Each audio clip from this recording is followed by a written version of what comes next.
Welcome to We Are Soccer, the show that talks about pro soccer, youth soccer, and everything in between. I'm Craig Hearn. All right, before we get started on today's show, I do want to let you know there could be a little bad language. Some swearing may be involved as I get a little passionate about soccer and this beautiful game that we all love. You've been warned. If that isn't your thing, skip to the next video and enjoy. All right, for those of you that stuck around, what have we got on today's show? We've got Chelsea up for sale. How much are they selling for? And when could that sale happen? Hector Herrera to the MLS, which is a big deal. Mexican national team, Hector Herrera. Jesse Marsch is in at Leeds after Bielsa gets ousted. We'll talk about some EPL games, some Bundesliga games, upcoming MLS games, and a record that could be broken this week in the MLS, and a lot more. All right, boys and girls, if you're ready, let's go.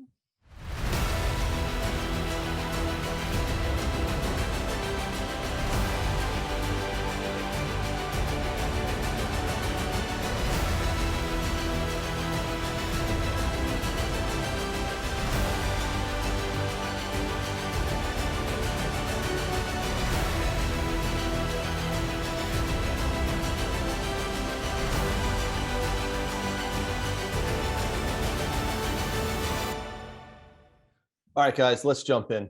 As you can see, I've got a nice colorful jersey on today. This is Dilton Marsch. They're a small Division II English team in the Trowbridge District league that they play in. This weekend, they are playing in the A&B Cup quarterfinals. They're playing against Heytesbury FC at a 2:30 kickoff in Codford. Awesome. This is one of my favorite jerseys. It's just so colorful and awesome. One of my new favorite teams. Look them up, follow them online, follow them on Twitter. They're pretty active. Dilton Marsch is the name of the team. Good luck this weekend, guys. We know you'll give it everything you've got. All right, we're going to jump in and talk about some world soccer, and it's brought to you by Tim Merritt and Ross Mortgage. Ross Mortgage has over 70 years of mortgage lending experience. You can depend on Ross Mortgage for competitive rates, quality service, fast response, and no surprises. They handle your transaction from application to closing. Call my friend Tim Merritt if you're looking to refinance or for a new mortgage. Tim Merritt, Ross Mortgage, good people. All right. Lots of stuff to get to. First off the bat is Chelsea are up for sale. We know due to Putin and Russia invading Ukraine and that whole war that started, we're not going to jump into that. I don't like politics. I don't want to deal with it. But because of that, the downfall is that Roman Abramovich is being forced pretty much to sell Chelsea. Now, he bought Chelsea in 2003 for 140 million pounds. They were well in debt. So he knew that when he was buying them at a cut rate price, he had to bail them out of debt. And in order to be good, he had to put a lot of money in himself. So over the course of, 19 years, he has bailed them out of debt to the tune of $1.5 billion of his own money. And he's put a ton more money into the club to buy players, upgrade facilities, you name it, he put money into it. 140 million pounds bought him Chelsea. He then had to buy them out of debt, as we talked about. That's a lot of money, man, a lot of money. Now, I know a lot of you are thinking he's a Russian oil billionaire. He's got billions in the bank. He drives a big yacht around the world that's worth 100 million or whatever it is. Yeah, I get it. Chelsea, since 2003, have won more trophies than any other English soccer team. So he put his money where his mouth was. He said he was going to make them a winner, and he did. He's being forced to sell. He has said this week that he is going to sell. He's open to offers. He does want a quick sale of the club. So you can expect that to happen. But it takes weeks and sometimes months for sales to go through. The quickest sale that's ever gone through of an English Premier League team is 10 days. So I don't think 10 days is quite on the cards this time around. I think there's a deadline of March 15th that Roman Abramovich and the board of directors have put in place, that they want all final offers in place, and then they'll pick from those offers who is going to win Chelsea Football Club. 3 million £3 billion is what he is asking. He's not going to get that. Absolutely not. So what will he get? We're hearing now that there is a, sorry, I look for my notes here. There is someone who is going to be putting in an offer. LA Dodgers part owner Todd Boehly. Never heard of him.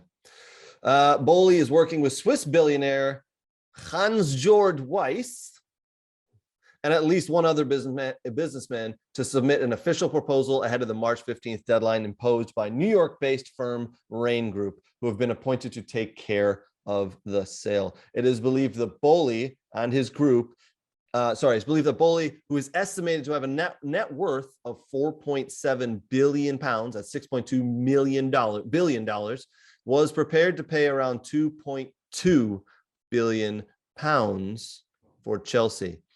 Like we said, normally sales of this nature do not take a couple of days. It's weeks and usually months.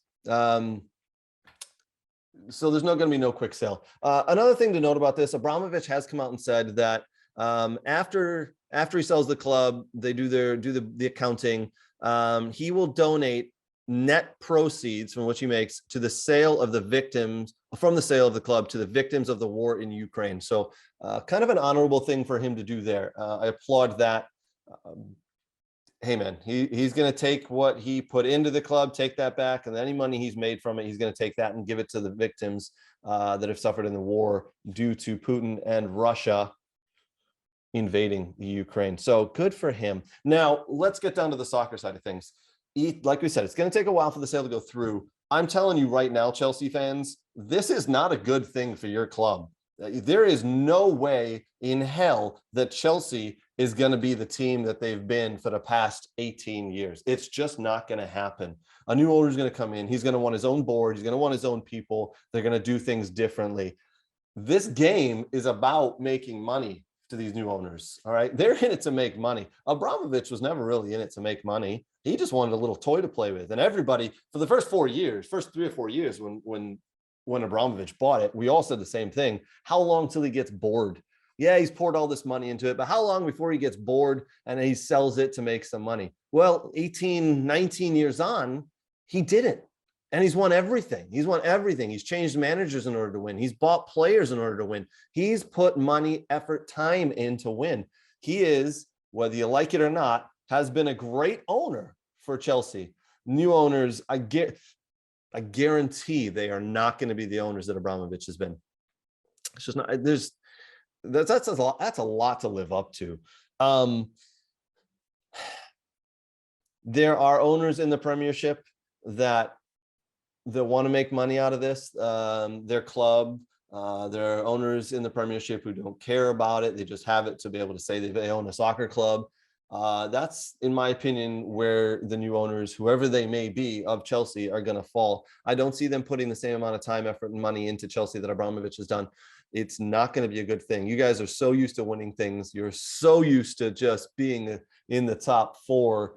You may want to consider that that's not going to happen again. Now, for a lot of you who remember pre-2003, before Roman Abramovich, Chelsea was not exactly a top club. They were up and down, first division, second division. They were up and down. They were middle of the pack at best. So big changes happened at Chelsea when Abramovich hit, and it was great for the football world in a good sense and a bad sense, right? I mean, he kind of bought success, but that's okay. As if you're a Chelsea fan, that's what you wanted. You didn't care, and you don't care. Again, your expectations may need to be lowered on this. We'll keep tabs with this as we go along. As I said, a sale isn't going to happen anytime soon. I think the new owners, like I said, are going to bring their own people in, going to bring their own board of directors, going to have their own thinking, own thoughts, and it's going to be, there's no way they're going to be able to live up to what Abramovich has done. Sorry to say. All right. Other big news, world football news that happened this week. A lot of you guys might have missed this, or maybe didn't care or didn't understand that it was really big, but Mexican national team captain Hector Herrera has signed with the Houston Dynamo of the MLS. He signed a pre-contract through 2024 with an option for 2025. Houston FC announced this past week. Herrera will join the Dynamo this summer as a designated player pending receipt of his international transit certificate and P1 visa. The 31-year-old, he's only 31, is currently under contract with the defending La Liga champions Atletico de Madrid and will finish the season in Spain with Atletico as they continue their campaigns in the UEFA Champions League. So let's put this into perspective. Mexican national team captain Hector Herrera, 31, not exactly in his prime, but not exactly past it yet, is coming to Houston. They spent big money on him. Insigne is going to be joining up with Toronto in the summer. Shaqiri just signed and is now playing with Chicago. You folks who kind of poo-poo the MLS may want to start changing your thoughts, man. There's some big players coming here. That league is getting better and better. I watched maybe half a dozen to a dozen games over the opening weekend, that last weekend, and the quality of the soccer is getting better. Now, I will say, if you're watching EPL and then you turn on MLS and you're expecting the same quality, yeah, it's not quite there. It's not going to be there for another 5-10 years, if it ever happens. The EPL is the best league in the world. We know this. They have the most money. It's just EPL's on another level. All right. MLS is not there. It may never get there, but the MLS is a great league. The MLS is quality entertainment. And look at all the players that are coming over, man. I mean, you've got Carlos Vela, Chicharito. Now you're going to have Hector Herrera. There's some big players in this league. Big time Mexican players as well. I got to be honest. This past week, someone actually asked Neymar if he wouldn't mind playing in MLS, and he said he would. He doesn't want to go to the MLS to wind down his career. I think he's hoping to come to the MLS to expand his brand, because that's what a lot of people do: expand their brand, expand their reach in the soccer world. But I think he wants to expand his brand while he still is good and relevant and come over here and do some damage in the league, soccer-wise, that is. So, man, I'm telling you right now, this is a big deal. Hector Herrera coming. Houston have typically, in the past couple of years, not been good. They've had some issues. What I'm going to do in a couple minutes is I'm going to throw onto the screen here a good 3-4 minute segment of MLS Roundup that I did with Brooks Lambier a couple of nights ago. We talk about Hector Herrera coming to the MLS, the impact it could have. We also talk about the opening day games that have happened last weekend. So lots to talk about in the MLS. Again, this match day 2 is this weekend for MLS. Get on board. If you have a team, great. If you don't have a team, pick one or just enjoy as many games as you can. Some great games coming up. We'll talk about some MLS games a little later in the show, but I do want to mention this. Charlotte FC this is their inaugural season in the MLS. Excuse me as I trip over my words there. This is their first season in the MLS. They did lose their first game pretty handily to DC United, unfortunately, away from home. This weekend is going to be their first home game. They are going to break an MLS record with their first home game. They're going to have, they've got, I don't know if they sold, but they've distributed and sold 75,000 tickets. Like 74 to 75,000 people are expected to go watch Charlotte FC's first home game. That is a lot of people, ton of people. Now, a lot of you might be saying, well, yes, it's their first game. The numbers will dwindle after that. Yeah, I get it. The numbers will drop significantly. I get it. But my retort to that is Atlanta United and Seattle FC. Atlanta United consistently gets 65 to 68,000 people at their games consistently, and a hell of an atmosphere they make.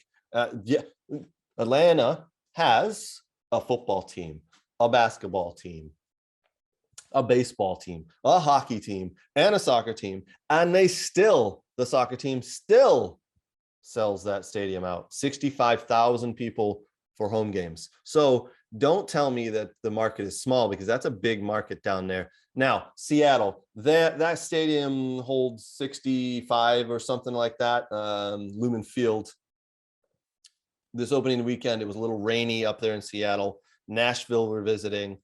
Two good teams going at it. There was only 30,000, 31,000 in the stadium, something like that. But 30,000 for a soccer game in the rain, that's, you can't argue with that, man. This sport is growing over here. Now, we're not going to jump into this too much, but baseball is going on strike. We know this. The first two baseball series have been canceled here in America, which means MLS is primed to take some of those baseball fans. MLS and the other lower division leagues. Something cool that happened here in Detroit recently, Detroit City FC, who kicks off their season at home March 19th at Keyworth Stadium, put out the day that baseball announced it was canceling the first two series within their league. Detroit City FC that day put out a big ad and put out big social media blitz that said, anybody who has season tickets for that first game or tickets to that first game, you are more than welcome to use that ticket to come in and watch Detroit City FC play. I mean, that is just awesome. Detroit City FC taking advantage of the opportunity, and they were ready. They were primed and ready for that. So if you're in the Metro Detroit area and you had tickets to opening day to see the Detroit Tigers, that ain't going to happen anymore because the series has been canceled. So you know what? Take that ticket and head down to Keyworth Stadium and watch Detroit City FC play March 19th. It's going to be a great day for soccer. Again, Major League Baseball kind of fucking themselves a little bit here, going on strike again. Maybe they don't remember what happened in 1994. Yeah, there was a lot of people who were upset with that, and a lot of people who never went back to that sport. So soccer primed to take over. Right now, the MLS is 4th in the United States. Football, basketball, baseball, soccer, then you got hockey. So soccer's already past hockey. Baseball, you're about to go down, man. You're about to go down because you're killing yourself with this silly little greediness, the strike you're all on. Soccer is going to take over. Soccer is going to be the 3rd most popular sport in this country. Pro sport. Man, oh man, love it. Absolutely love it. All right, guys. Right now, what I'm going to do is I'm going to show you the little video that I did, MLS Roundup with Brooks Lambier. We did this over the past week. As I talked about, Brooks and I discussed Hector Herrera. We discussed the upcoming games. We discussed the last week's games. And we discussed a 14-year-old who just signed his first pro contract in MLS. All right, jump in, watch that, and we'll be right back.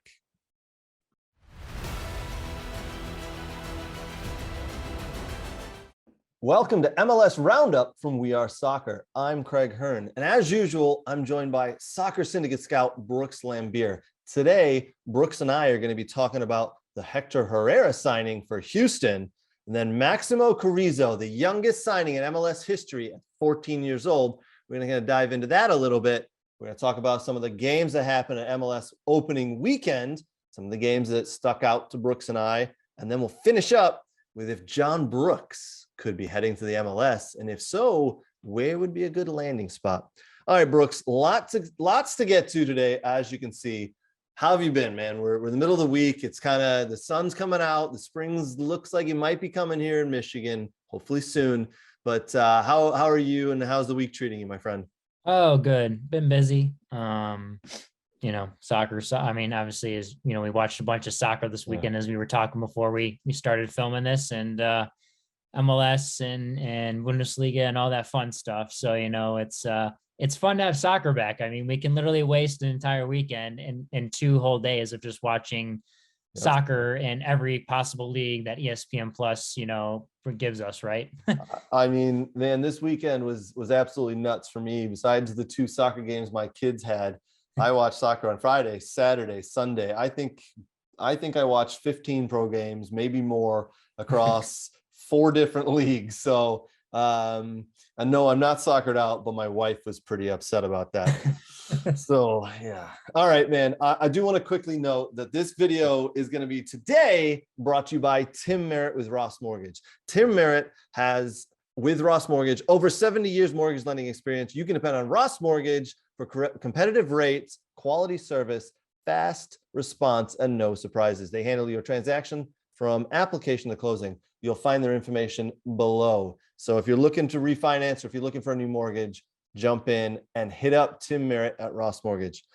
All right, Brooks, the big news that's come out in the last day here, Hector Herrera, Mexican national team captain, is now going to be, he signed a pre-contract with the Houston Dynamo. I want to read something real quick, so I apologize. I'm going to be looking down.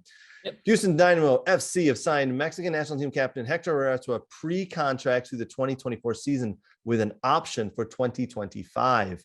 The club announced Herrera will join the Dynamo this summer as a designated player pending receipt of his international transfer certificate and P1 visa. The 31-year-old is currently under contract with the defending La Liga champions Atletico Madrid and will finish the season with the Spanish Giants as they continue their campaign in UEFA Champions League and La Liga.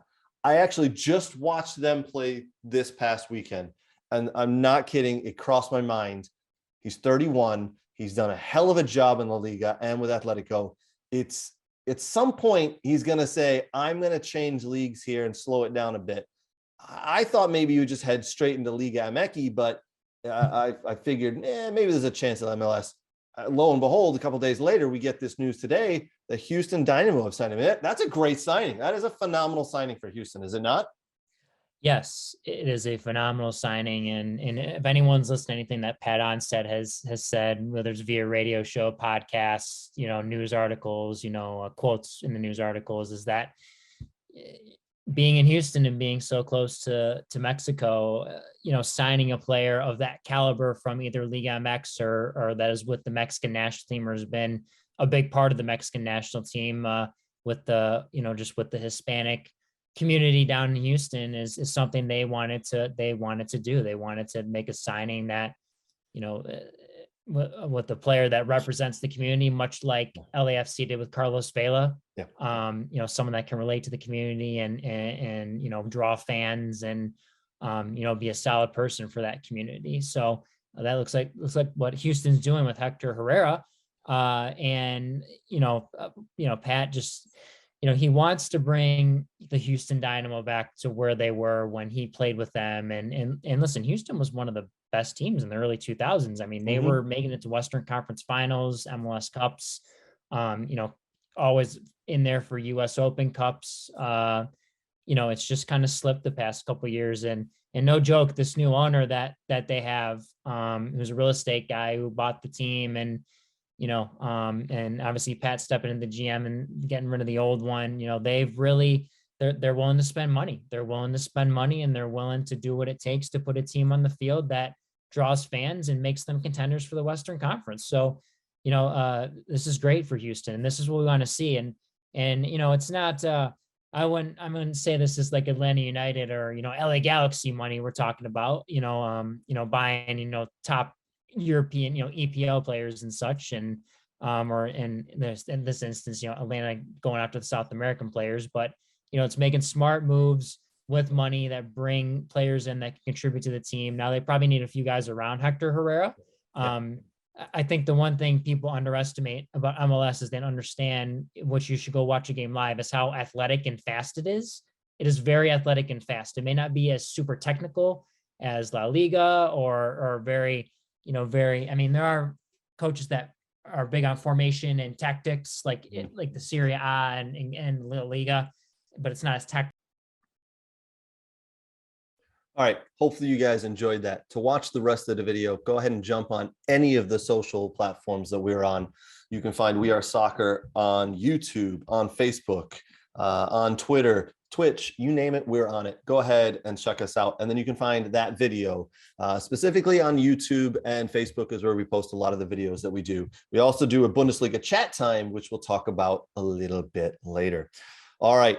This segment of our show is brought to you by Kroski & Alani. Kroski & Alani specializes in helping you achieve the highest levels of financial understanding and prosperity. Please visit them at kroskialani.com to find out how their team of talented professionals can help you and your organization in 2022.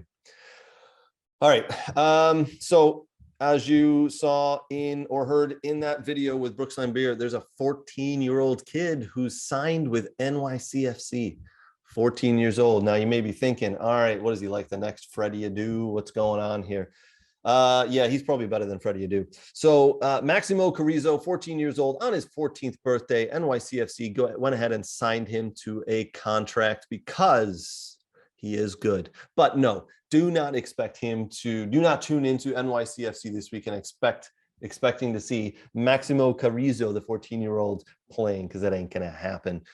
He is one for the future. They're signing him now because 14 is the youngest you can sign someone. You can't sign anybody younger than that. They're signing him because he has potential. He's got the potential to be one of the best, they think. So if they didn't sign him, some of the big clubs around the world would come and they would, I mean, the kid would probably have gotten offers from Barcelona, Real Madrid, you name it, he would have had those offers. So yeah, that's why they went ahead and signed him. Good signing, I guess, for them, you know. Tie down the kid. I've never seen him play. Brooks knew who he was and spoke highly of the young man. All right, this weekend in the MLS, NYCFC are playing along with pretty much everybody else. So this is going to be, man, if you're into MLS, this is your weekend. Game starts today at 1:30 Eastern time, and they run all the way through. The last game kicks off at 7:30, and it's at Charlotte. The last game, 7:30 p.m. Eastern time, is the Charlotte at home to LA Galaxy. The game we talked about earlier. Going to have 75,000 people at that stadium, or at least that's expected. They may have sold and they may have given some of those tickets away, but those folks will be there. Other games of note this weekend: Toronto, New York Red Bulls. That's going to be a hell of a game. SKC in Houston. It's going to be interesting to see if Houston get a little bump because of that Hector Herrera signing. Montreal, Philadelphia, the Union are doing well. They're going to have another good year. San Jose and Columbus, that's an okay game. I think Columbus should win that. It's in San Jose. Chicago Fire at home. First game at home for Shaqiri against Orlando City. Colorado faces Atlanta in Colorado, so who knows what the temperature is going to be there. You got FC Cincinnati, who were beat up 5-0 last weekend at home to DC United. FC Cincinnati are going to struggle this year. New coach, new GM, head coach there, Pat Noonan, good player, highly regarded as an assistant coach, now has his first head coaching job there in FC Cincinnati. Minnesota United at home to Nashville. Nashville last week took on Seattle in Seattle and won 1-0. Nashville, that's my team this year, man. I think they're going to do some real damage. I see them being top 3 or 4. They had 19 draws last year. 19 draws. That's set a record in the MLS. All those draws, they're going to turn into wins this year. Hani Mokhtar leading the line there with Walker Zimmerman in the back. Real Salt Lake take on Seattle Sounders in Real Salt Lake. Vancouver Whitecaps at home to NYCFC. Again, Maximo Carrizo, the 14-year-old, don't expect him to feature. Don't expect him to play there for a couple of years. He's going to play in the reserves. And then, as we talked about, Charlotte FC rounding it off at home to LA Galaxy. The first game of the day, New England Revolution versus FC Dallas. FC Dallas, another weak team. They're going to struggle this year. New England Revolution, strong team, man. I love watching New England. They've got Sebastian Lletget, and don't forget, they also signed Jose Altidore. So they've made some big strides in the offseason. Now, they last year had the most points ever for an MLS team with 73. I don't know if they'll get to that again this year, but they're poised to definitely have a good run. So that'll be a good game. 1:30 Eastern time. That's a kickoff there. Sunday matchups: Austin FC at home to Inter Miami. Austin FC, we know one of the partial owners there is Matthew McConaughey. He's been out riling up the fans, trying to drum up some interest, get people down to that stadium and support that team. That'll be a good game. Inter Miami, unfortunately, they're gonna be bad this year. I don't know if they'll be the worst team in the MLS, but they're not going to be the best. They're going to be towards the lower end of the table. If they make the playoffs, I will be very, very surprised. They've suffered with some sanctions due to their, we'll call them mistakes or missteps that they've had in the past couple of years. So MLS has put some restrictions on them, and yeah, too bad for them. And then the weekend gets rounded off in the MLS Sunday night 10 p.m. Eastern Time kickoff. LAFC at home to Portland Timbers. Now that's going to be a hell of a game. LAFC, they played really well last weekend against Colorado, winning 3-0. Carlos Vela with all 3 of those goals. He's due to sign a new contract, probably in LAFC in LA with LAFC, as his current contract comes to an end in June. Everybody, both sides, everybody fully expects Carlos Vela to stay in LA. He's treated like a king there. He is their main man. He is getting up there in age. Right now, they're probably just haggling over how many years the contract is going to be for. I'm going to guess they don't want to give him more than 2. He probably wants more than that. He probably wants 3 due to his age. So, yeah, good weekend coming up. Match day 2 for the MLS. Go ahead and tune in. Should be some good games. Some other news that came out this week. John Brooks, currently plying his trade for Wolfsburg in the Bundesliga, has said he'd like to come home to the MLS. Now, a lot of people have said, he's not doing so well over there in the Bundesliga. He's lost his spot for the men's national team. He probably wants to come home due to that. He probably wants to come home because he's seeing the amount of MLS players that are getting pulled into the U.S. men's national team. Greg Berhalter is making it a priority to watch the MLS and pull up those players who are worth it. John Brooks has been dropped from the U.S. men's national team. We know this. He wants to get in front of Greg Berhalter. He wants to showcase his talents because he wants to be on the plane to Qatar 2022. Yes, I know USA has not qualified yet. They're close. There's like a 98.3% chance they're going to qualify. They have not qualified yet. I fully expect them to qualify. John Brooks fully expects them to qualify as well. He wants to be on that plane. So Bundesliga has 10 games left in their season. Each team has 10 games left in their season. After this weekend, there'll be 9. There's a limited amount of games for John Brooks to feature in to prove his worth. He's spent the entire season trying to prove his worth. It hasn't happened. He now is reading the writing on the wall and knows that he has to play this spring and summer in order to prove his worth to Greg Berhalter. Hence why I think he wants to move to the MLS. All right. Let's quickly go through some other news that we have here. We know last weekend on Sunday, Bielsa got fired. He was let go from Leeds. I know a lot of Leeds fans that were not happy about it. But unfortunately, Leeds have been dropping like a stone. They're heading towards a relegation zone and a big relegation battle right now, so they need to turn it around. Jesse Marsch, the American, was hired pretty quickly. Meetings took place several weeks ago. Jesse Marsch was in London. I read an interview with him. He was in London giving interviews, saying he was talking to different teams. He was just hanging out in England. Now we know specifically why he was there. He was there to talk to teams, mostly Leeds. No, Leeds isn't in London. He was staying in London. Leeds visited him. Anyway, we'll skip past the details there. He was visiting with Leeds, talking about the details of the contract because Bielsa was let go this weekend, and within 24 hours, Jesse Marsch signed a new contract. So that contract was already signed. They were just waiting.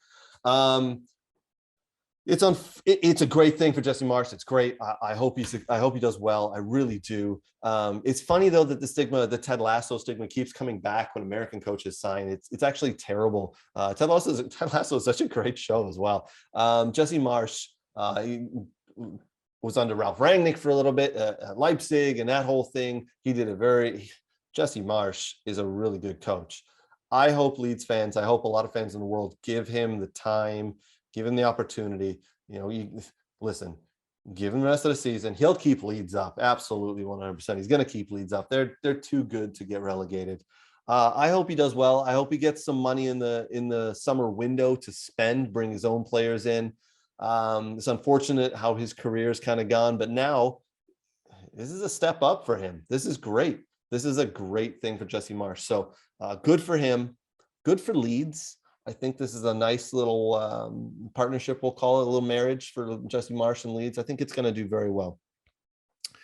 Some other news that popped up today. Erling Haaland is due to talk to Real Madrid about his future. Hoo-wee. Hoo-wee. Can you imagine Erling Haaland at Real Madrid? Because Mbappe has already signed a pre-contract there. we'll get back to the Haaland thing. Mbappe signed a pre-contract with Real Madrid. He's expected to join them after the current season ends. And now we've heard that PSG are throwing a lot of money at Mbappe. So we'll see if he can be swayed. Mbappe is due to get 650,000 pounds, dollars, pounds, whatever, 650,000, whatever it is, dollars or pounds per week. Is a lot of money. Now we know that PSG can probably offer him more, but I think it doesn't come down to that. I think it comes down to he just wants to get out of PSG. He wants to go try in a better league because League One is not good. He wants to try something different. He's always said he wants to play in Madrid. So that I expect to happen. But now you've got Real Madrid. They've already pretty much signed a pre-contract with Mbappe. Now they're talking to Erling Haaland. Holy shit. Holy shit. Wow. I mean, look at the front line they're going to have. Vinicius Jr., Erling Haaland, Mbappe, Benzema. What? Fuck me. What? We talk about unstoppable. Erling Haaland will probably be injured every other game because he's a China doll. Great player. China doll Mbappe seems to stay healthy, knock on wood. But man, that is nutty. That is absolutely nutty. All right, if you're in the soccer world here and you're in the USA, you've probably heard the unfortunate news about Stanford goalkeeper and captain Katie Myers this past week. Unfortunately, she passed away age 22. Lots of nice things said about her online recently. Very unfortunate situation. Came out today that her death was self-inflicted. Just terrible news. It's really unfortunate. Yeah, we don't, no one wants to see this, right? So listen, if you're struggling, please find help, talk to people, let people know you need help. There's no shame in saying you need help, no matter what it is. This is an awful situation. It's really unfortunate. Hopefully she rests in peace and her family can find some peace after what's happened here. Let's jump in and talk about some games that are coming up kind of after that sad news. Sorry. Matches coming up this weekend in the German Bundesliga. Big games. Kicks off 9:30 this morning here Saturday. Bayern Munich, Bayer Leverkusen has a big game, 9:30 a.m. on ESPN 2. That game is Bayern Munich, top of the table. They're running the table right now. They've had some poor games and results as of late, but Bayern Munich doing what Bayern Munich do. They've had some injuries out. Manuel Neuer, for one, has been out for a couple of weeks, but he's due back. Probably right now is too soon for him to be back this weekend, but expected back next weekend or the weekend after that. Hertha Berlin and Frankfurt also playing. RB Leipzig and Freiburg. Bochum versus Greuther Fürth, and Wolfsburg versus Union Berlin, and then Nate's Stuttgart versus Borussia Mönchengladbach. I'll show you the Bundesliga chat time video in a couple minutes here. If you want to watch the whole thing, it's on YouTube or Facebook on the We Are Soccer channels there. We talk specifically about Stuttgart and the unluckiness that they've had this year. Unlucky with injuries, unlucky with COVID, people being out for COVID. Really unlucky, unfortunate for them. The last two games, they're up 1-0 with about 10 minutes to go. The one game they end up tying 1-1, and then the next game they end up losing 2-1. They just sit back, park the bus for the last 10 or 15 minutes, and it's bit them in the ass. Stuttgart need points. They fall into the relegation zone, so they need points. I think they can get points in this game against Borussia Mönchengladbach, and hopefully for Nate's sake they will, because I do not like to see grown men cry. Unless I'm playing against them, then I do, but not like this. All right. And then Sunday, the last game for the Bundesliga is Cologne versus Hoffenheim. Big games in the Bundesliga. Check that league out. And if you're on Facebook, go ahead and hit up Nate. He loves to talk about the Bundesliga. All right, let's jump in. Let's talk about EPL. Everybody loves EPL. Let's talk about the games that are coming up this weekend. Leicester City at home to Leeds. Villa at home to Southampton. Southampton been playing well. This is going to be a tough one for Villa. Villa finally got a win last weekend. Good win. Nice 3 points that we needed. Southampton. I don't like playing Southampton. They're a tough team. They won this past week in the FA Cup. They're into the FA Cup, moving on to the next round. It's going to be a tough game for Villa right there. Burnley at home to Chelsea. We'll see if Pulisic starts and how many minutes he gets there. Newcastle and Brighton Hove Albion at home to Newcastle there. Newcastle at home there. They've been moving up the table, getting some wins under Eddie Howe. Good for them. Kieran Trippier still out with his foot injury. He broke some metatarsals when they played Villa, so I believe surgery is on tap there. Norwich at home to Brentford. Norwich brought in Dean Smith. Unfortunately, hasn't quite worked out. They're still dropping points. Josh Sargent, US men's national team player. He's playing well. Good to see him getting some assists and a goal or two here and there. Norwich, though, are going to struggle. They're gone. They're relegated, essentially. Brentford, I think, can pick up points here. Going to be interesting to see if Christian Eriksen, how many minutes he gets here. He got about 30 minutes last weekend in their game. Christian Eriksen, at this point, they've said he's ahead of where they thought he would be fitness-wise. He might not play the entire game here, maybe come on, make a cameo appearance, or he could get the start. Let's hopefully see if he gets the start and continue his way back from that from his heart issue that he had over the summer. Wolverhampton at home to Crystal Palace. If you're going to bet a 1-0 victory for Wolverhampton, they always win 1-0. All right. Wolves 1-0. You heard it here first. Bet money on that one. Liverpool, West Ham. That's a big game at home at Anfield there for Liverpool. West Ham continuing their hot streak, moving up, and they're still in fourth. They still want points. This is going to be a tough game for Liverpool. I still think they'll eke it out, probably 2-0, 2-1. Liverpool victory there. We move on to Sunday. Watford at home to Arsenal. That's a shit game, guarantee it. Arsenal will win probably 1-0. They should win 3-0. That's a 9 a.m. Eastern time kickoff. Then the big game of the weekend, the one we're all waiting for, the Manchester Derby at the Etihad Stadium. Man City hosting Man United. All right, so let's jump in. Let's talk about it. I've heard Ruben Diaz might be injured, by the way, so that's a big, big miss for Man City. But they'll just find someone else, another 100 or 80 million pound player to slot in. Man City, we do expect them to win, right? I mean, come on, it's Man City. They roll over people, even when they shouldn't win. They still win because the referees and VAR get involved. Yes, I'm talking about that game at Everton. That was definitely a handball by Rodri. I think we all know this, right? We know that was a fucking handball. Let's just move past it. I do expect probably a 2-1 or 3-1 victory for Man City in this game. Ralph Rangnick still does not have Manchester United playing up to the level that they should be playing, and I don't think he's ever going to get there. They're going to need an overhaul. These players seem to be playing like they've never fucking met each other before. It's bizarre to me. All right.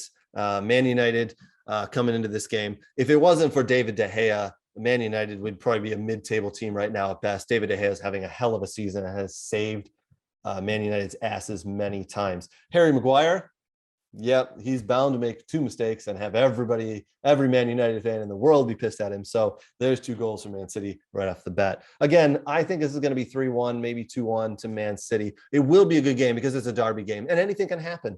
Anything can happen in derby games. So who knows? The amount of derby games over the years that I've watched, Manchester derby games that I've watched over the years, man, they're fun to watch. They get into it. The fans get into it, but the players on the field, they feel it as well. So this will be a good one. Monday game is Tottenham at home to Everton. Tottenham, a team right now who just can't seem to find their identity. Conte has come out this past week. It says, no matter who it is that's managing this team, it's going to take several years to turn this club around. They're in dire straits right now. Conte, I think he wants out. I think he wants to be fired. He wants to get that payoff. He only signed an 18-month contract, so the payoff can't even be that big. Everton right now struggling a little bit too under Frank Lampard. I don't think they're going to find their way. They're going to finish lower table, not get relegated, but they'll finish lower table. They played Boreham Wood in the FA Cup this past week, and very nice. I'll tell you a little story here. Boreham Wood, their home kit and their away kit both clashed with Everton's kits. So Everton went out of their way and said, listen, we'll buy you a new kit. We'll put all your own sponsors on. We'll pay for it. You guys come up. We're actually going to pay for all your travel. We're going to pay for you to stay in nice hotels and your travel up here. Boreham Wood, non-league team. Everton did win that game pretty easily. 0-0 at halftime, though. But in the end, Everton brought on Richarlison, who made the difference, in my opinion. Boreham Wood did really well. A great article about Boreham Wood on The Athletic. So if you're an Athletic subscriber, go ahead and read that. A really nice little article about their team, their coach, and some of their players. But for this game, Everton and Tottenham play Monday. That's a 3 p.m. Eastern time kickoff. Tottenham, I think, will win that one, but I think it'll be a bit of a snooze fest. They've lost a couple of games since beating Man City, and that Man City Tottenham game is one of the games of the year. Man City played really well, but Tottenham, man, what a fucking play, what a result they got there. And after that, they've just sunk down. It's unfortunate. So some big games this weekend in the EPL.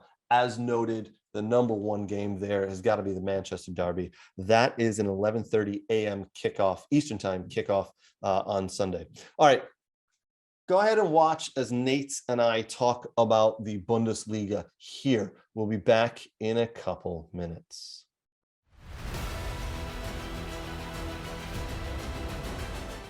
All right, welcome to the return of Bundesliga Chat Time from We Are Soccer. I'm Craig Hearn, and today we're joined by our German soccer expert, Nate Janulis. Nate, it's been a couple of months since we've done Bundesliga Chat Time. Welcome back, and you ready to jump in and talk about what's been going on in the Bundesliga, my friends? I've been waiting months for this call, so yes. Yeah, it's my fault for not getting on the Bundesliga stuff. A lot of stuff been going on, but it's time we got back on it. We have national teams going on that we've been paying attention to, that you and I were both at games at. Yep. We've had no reason to talk because Stuttgart hasn't been doing good, and there you go. So it all makes sense. So this is true. Well, today we'll chat about the table where certain teams are sitting. And then we will, for a couple of minutes, talk about your Stuttgart. I know it pains you, and it pains me a little bit too, but we'll see if they can pull it out here, because they're in a relegation fight right now, and it's not a good thing, man. Yeah. No. It hurts. It hurts to watch. They haven't won a game this year in 2022. Ooh, they're going to need to change that. We'll get to them. We'll get to Stuttgart. Yeah. Hopefully the viewers will not see a grown man cry on Bundesliga Chat Time.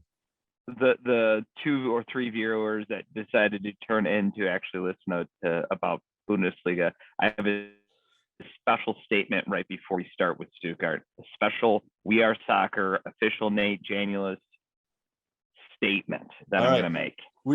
I'll tee you up when it's time. For now, let's talk about the table. We'll look at the top half of the table here. Obviously, Bayern Munich, the best team in the league. We know this. They're running away with it. They're 8 points clear at the moment of Dortmund, who sit in second. Dortmund are 6 points clear of Leverkusen, who are in third.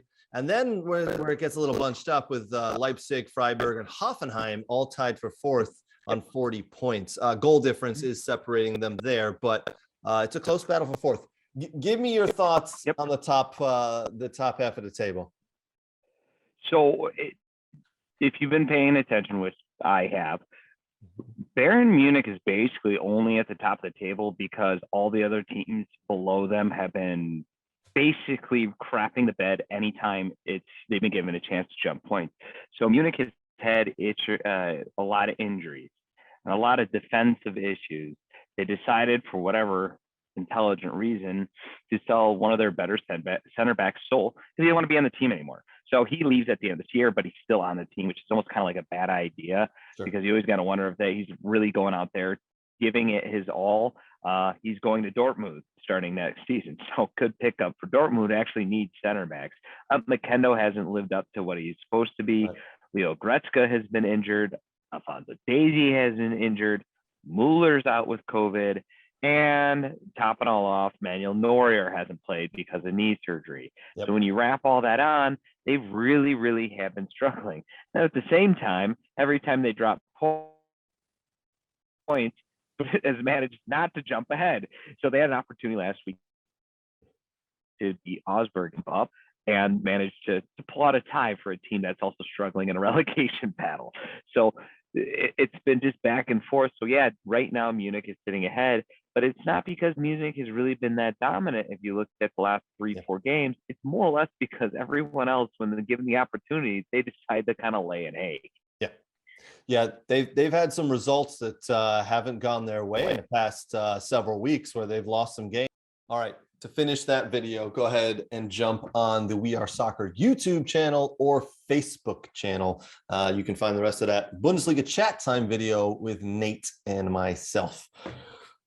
Okay, all right. Hopefully you've enjoyed today's We Are Soccer. One last thing I want to add in here. If you are a soccer player and you are looking to play pickup games, one of my new favorite apps is called Just Play.